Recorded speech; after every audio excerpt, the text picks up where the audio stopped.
एक दिवस अन्न बसवांना म्हणजे जगज्योती महात्मा बसवेश्वर बालवयात आपल्या सवंगड्यासोबत प्रांगणात खेळत असताना अचानक खेळून खुळून थकल्याच्या नंतर त्यांना तहान लागली आणि पाणी पिण्यासाठी घरी आले.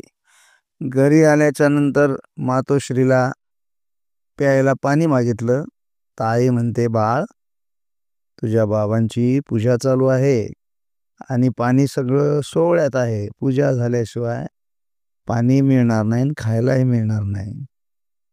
तहान तर पुष्कळ लागलेली. मग बसवांना देवघरात जातात आणि वडिलांची पूजा चालू आहे ते पाहतात.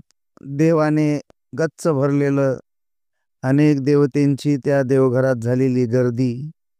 तहान लागलेली पाण्यासाठी प्रतीक्षा करत असताना पूजा संपत नव्हती.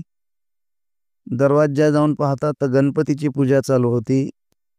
तहान लागलेली असल्यामुळे बाहेर आले. दारातल्या प्रांगणामध्ये एक छोटीशी विहीर खोदली. पाणी लागलं नाही. परत गेले. गणपतीची पूजा झालेली होती. सरस्वतीची पूजा चालू होती. परत बाहेर आले. परत एक छोटीशी विहीर खोदली. तिलाही पाणी लागलं नाही. थकले. परत आले. पाहतात तर काय, महादेवाची पूजा चालू. असं पाहता पाहता पाऊण तासाचा काळ लोटला.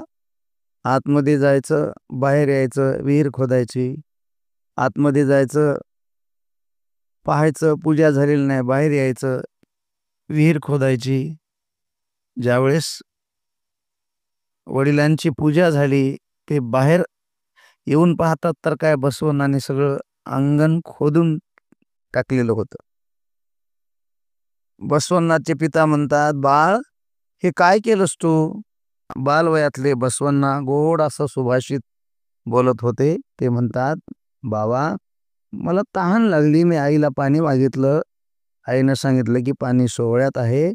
तुझ्या बाबाची पूजा झाल्याशिवाय पाणी प्यायला मिळणार नाही. तहान लागलेली असताना पाण्यासाठी मी पहिली विहीर खोदली, पाणी लागलं नाही. दुसरी खोदली, पाणी लागलं नाही. तिसरी खोदली, पाणी लागलं नाही. चौथी खोदली. अशा 33 विहिरी खोदल्या, पण एकाही विहिरीला पाणी लागलं नाही. हताश झालो. बसवण्णाचे वडील म्हणतात, अरे बाळ, एवढ्या 33 विहिरी खोदण्यापेक्षा एकच विहीर मोठी खोदली असती तर पाणी लागलं नसतं का? अन्न बसवण्णा आपल्या वडिलांना म्हणायला लागले, बाबा, आपल्याला एवढं कळतं का? एवढ्या 33 कोटी देवतेंची पूजा करण्यापेक्षा एका महादेवाची पूजा केली असता आपल्याला मोक्ष मिळाला नसता का? असं गोड सुभाषित अन्न बसवनाच्या मुखातून बाहेर पडलं.